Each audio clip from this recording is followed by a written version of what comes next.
y'all, Heretic here. Season 11 announcement. Right now we're going to be covering beasts and then dragons. We're going to cover everything.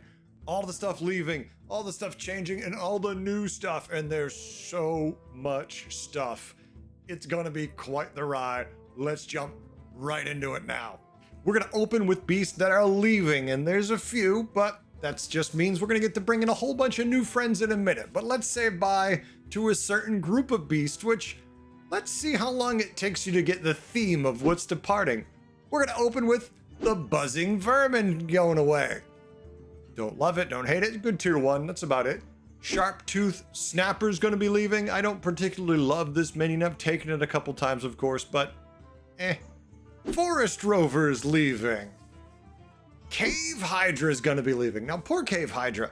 There's so few cleaves in the game. You'd expect it to be something that people use and love, but since Menagerie never really quite takes off enough consistently, and there's no real way for beasts to actually buff this consistently in a meaningful way, you don't generally see Cave Hydras very often.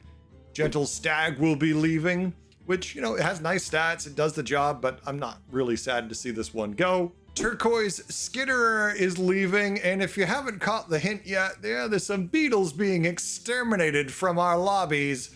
Rune Progenitor, ouch. We don't have to deal with this one anymore either. Silithid Burrower gone. Now, Silithid Burrower isn't a beetle, it's something else. It's beetle adjacent, we'll say.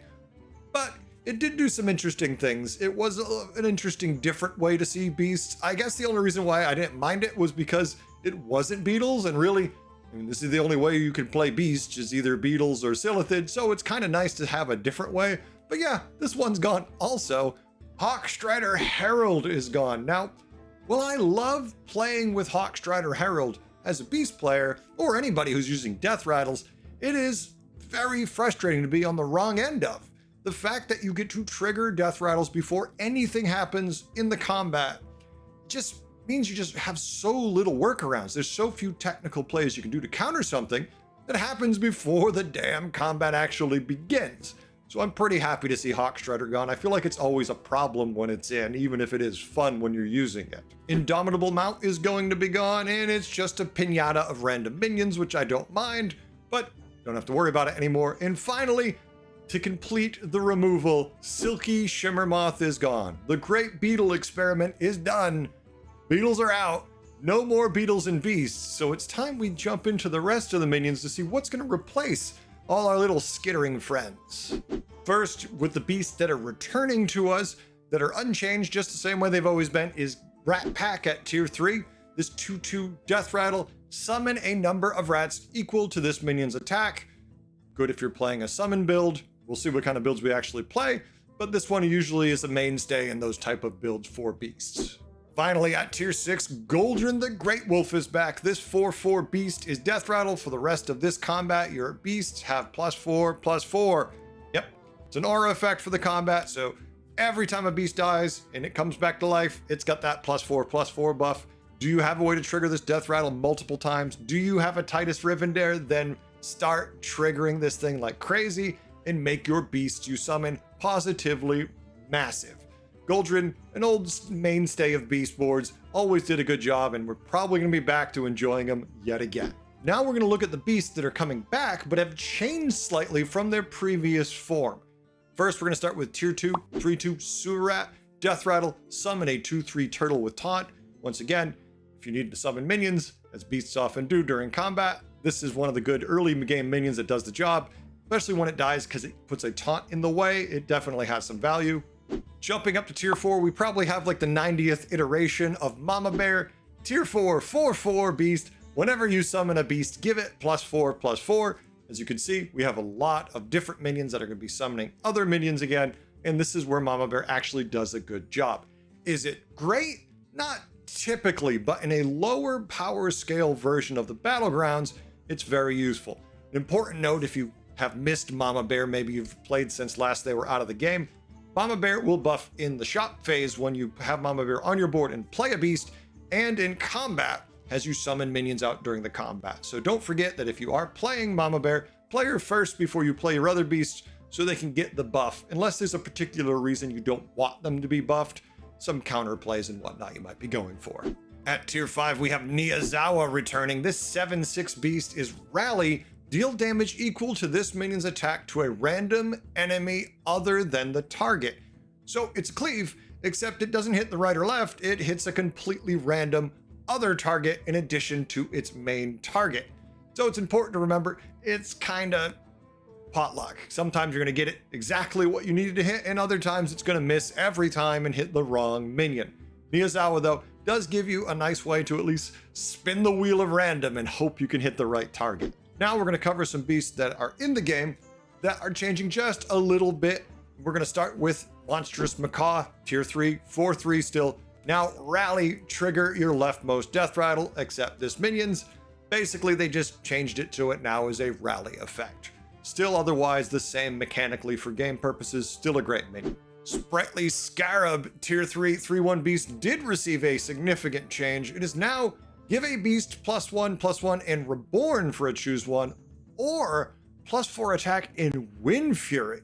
Now this gives us lots of potential shenanigans. Obviously Wind Fury is a very powerful mechanic. We have Niazawa, so this cleaves in beast, and hell, there's a lot of all-type minions you could be hitting with this Wind Fury that potentially can give you some extra power.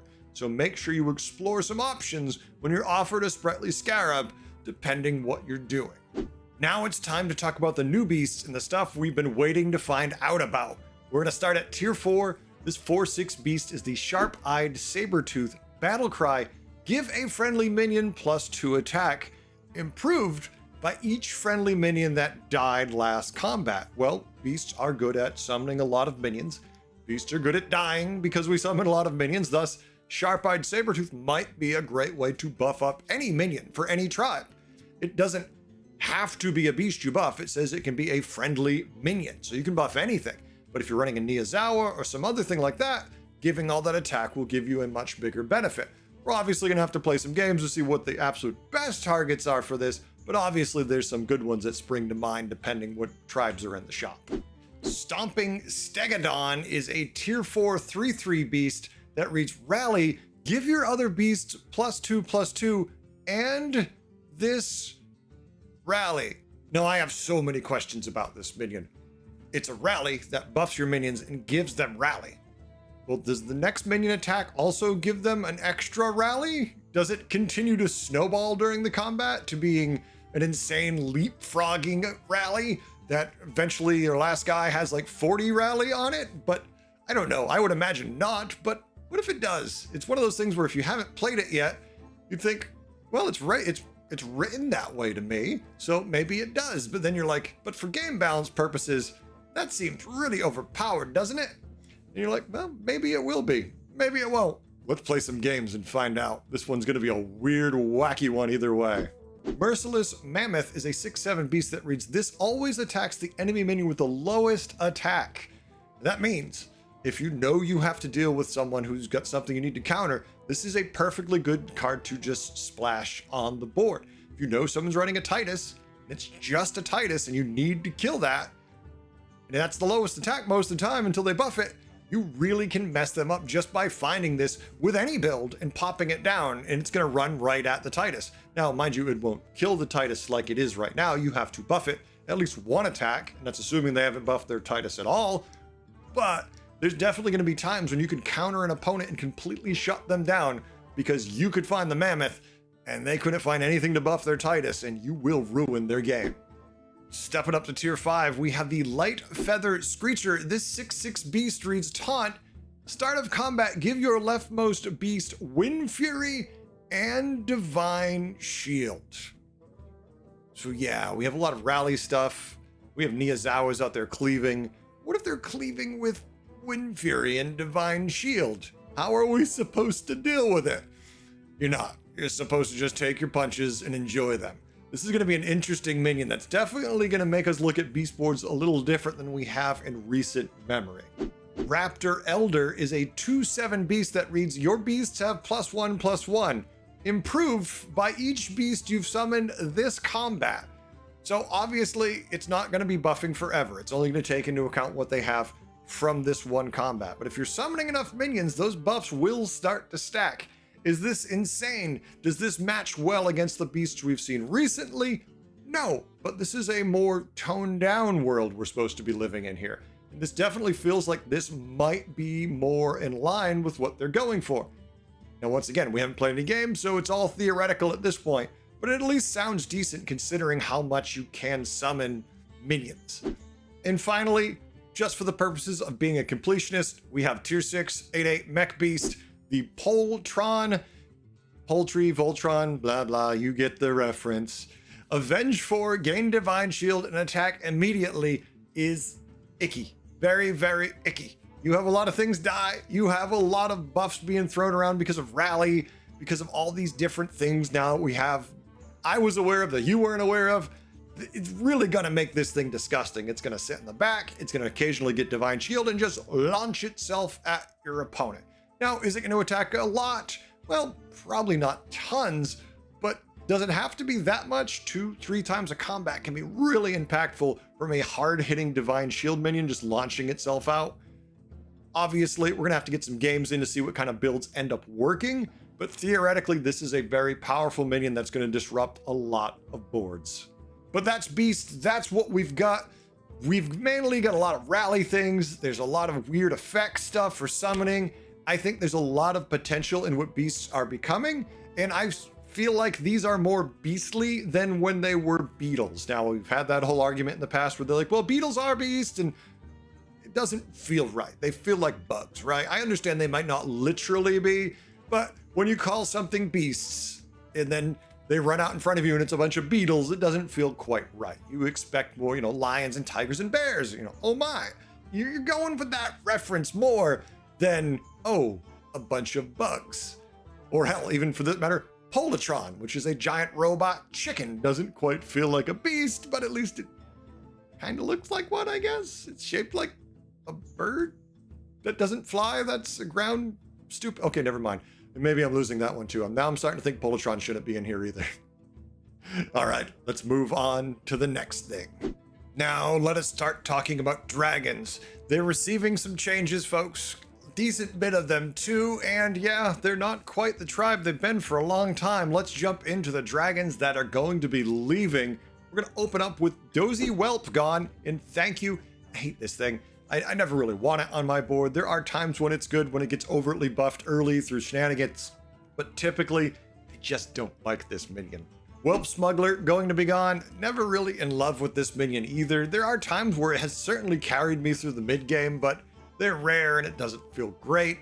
Blazing Skyfin is gone, and this one's it keeps coming back, and it theoretically always sounds good, and there are times when you're like, oh, I've got 2 in the shop, I've already got a bunch of battle cries, like, yeah, let's throw these out there, but otherwise, it never really feels good to me.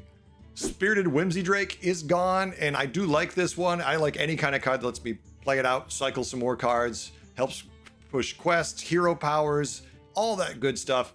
Not anymore. Bronze Steward is gone, and this is basically for me only ever a cycle card. It's stayed on my board a couple of times, but only a handful, and while it can theoretically be good, dragons are usually missing health, not attack, so not really a good fit for most of my boards. General Drakasith gone again for the millionth time. Gonna miss Drakasith, but basically he's just there to cycle out a couple battle cries and maybe give you a triple if you've managed to get some good a couple copies of this going, and maybe a brand. Hunter of Gatherers is gone, and I have really struggled to fit this on my board with current dragon builds.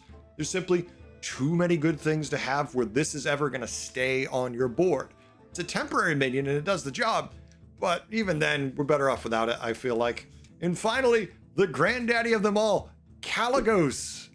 Gone. Poor Kalecgos has struggled to be relevant. I mean, unless you have 2 of them and a golden brand, it just never quite feels good enough. You certainly can win with a Kalecgos, but you really have to have the anomalies, the trinket, and your hero power align and just find a ton of value for it to still work. It doesn't feel good when the only way the build works is if you high roll really, really high. Now, when it comes to dragons that are returning and have changed, there's only one. That's it.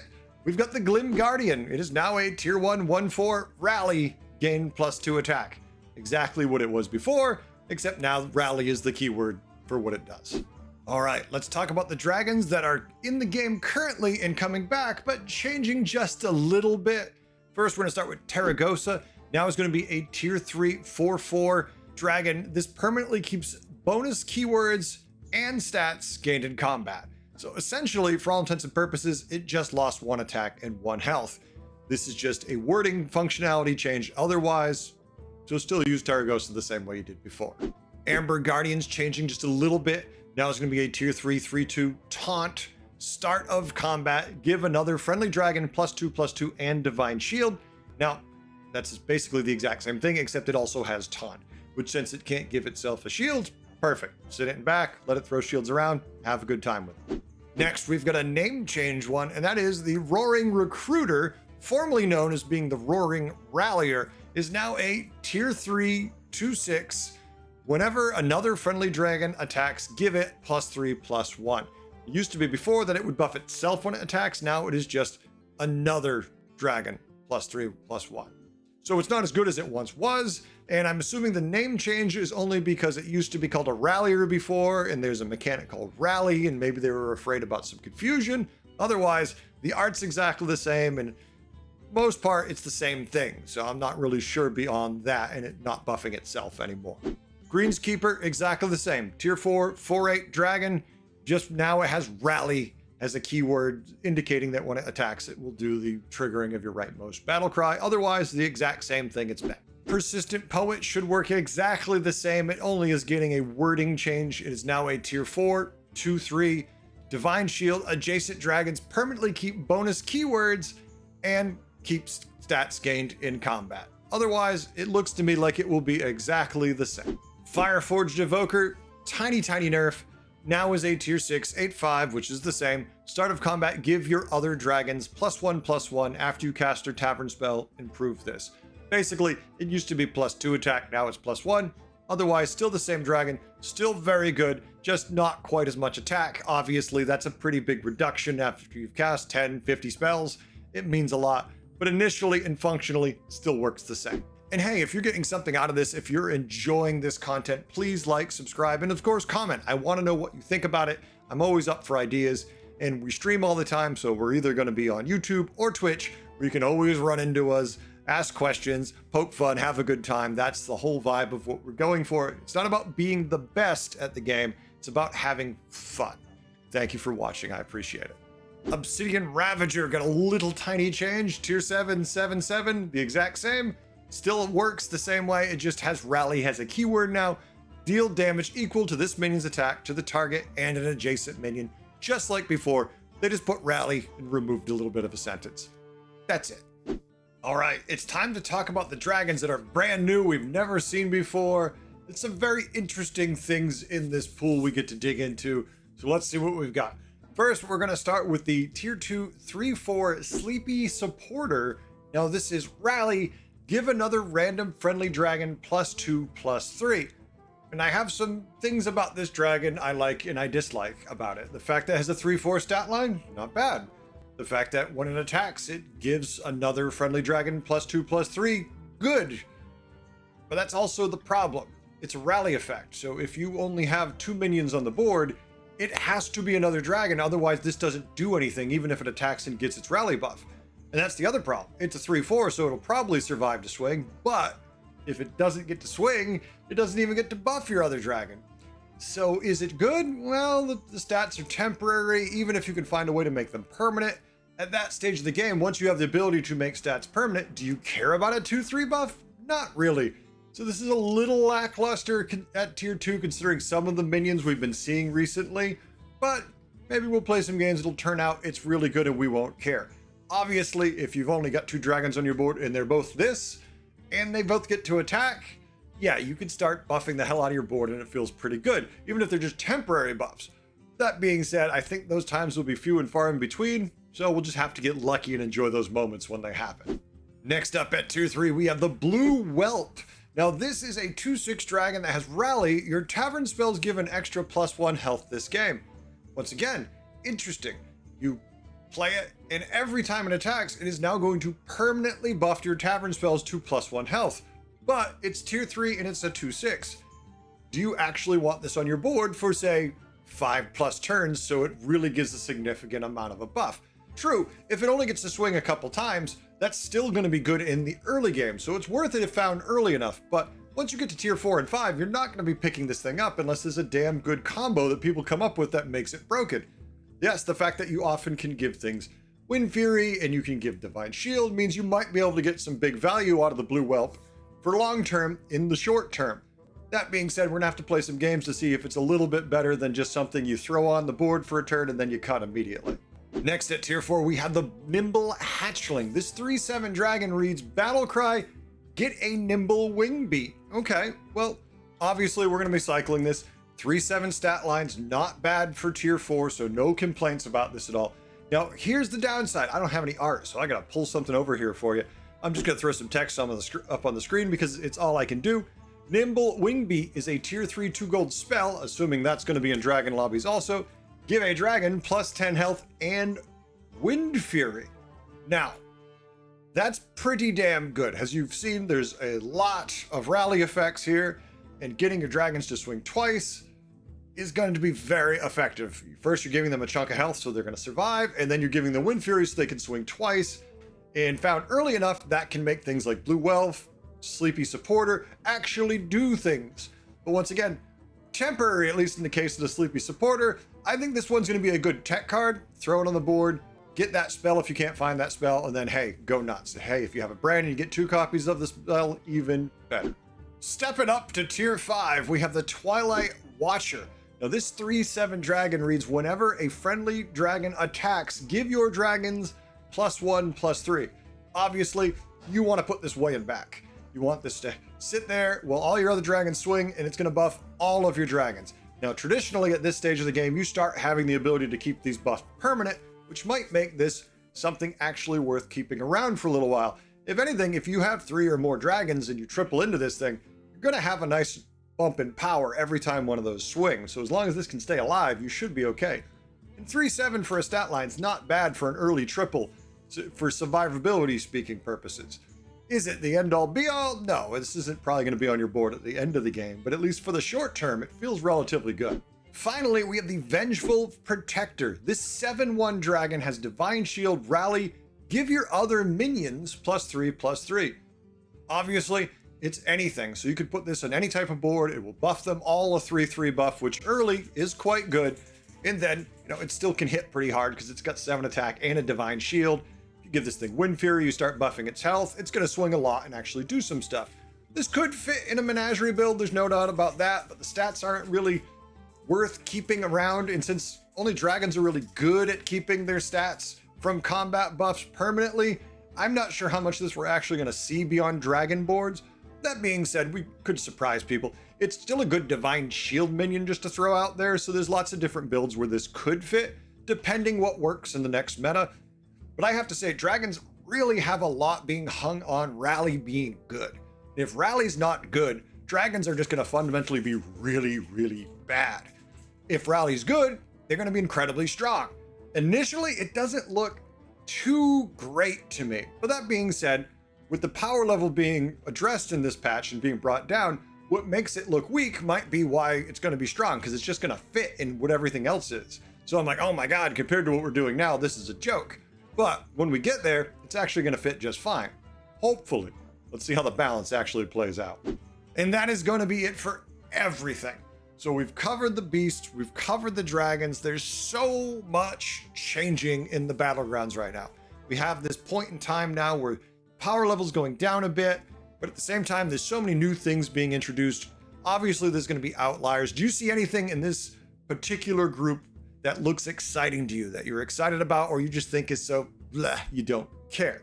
I want to know. Please let me know in the comments, because I always love just seeing what people think about these things. I get excited and I tend to get a little pie in the sky and I'm having a good time and I'm like, woo, this is gonna be great, this is gonna be great. And someone's like, actually, there's a problem with these things. And I'm like, crap, they're right. Doesn't mean I have to want to be not excited about it. It just means you're all right. Maybe I have to dim that expectation. Or maybe I'm downplaying something that's exciting. Let me know. Thanks for watching all. I hope to catch you in the battlegrounds. Until then, later.